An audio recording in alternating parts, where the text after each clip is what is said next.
Me encanta cumplir sueños, tengo muchísimos, los voy cumpliendo, me voy poniendo, cuando cumplo uno me pongo el otro, corriendo enseguida. Yo creo que lo que te da más fuerza es tu propio deseo, un deseo tan fuerte que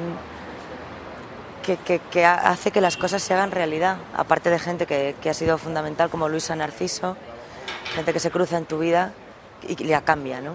Y le da un giro hacia esos sueños.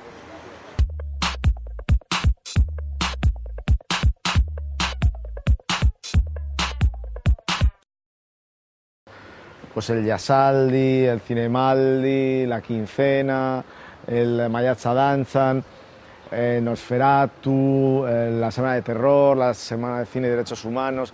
Está plagado de actividades que de alguna manera van generando una simiente en toda la juventud y en toda la gente que aquí se cría y crece para difundir una creatividad emergente por todo el mundo, ¿no?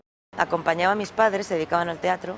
Mi padre es actor, es Nicolás Dueñas, y cuando no me tocaba irme al pueblo de mi abuela y tenía la suerte de que me llevasen de gira con todos los actores, los camerinos, los teatros, hemos venido varias veces a San Sebastián y tengo fotos con el pelo cazo, cortado así, con 11 años, debo tener 10, feliz de estar de gira con todos los cómicos.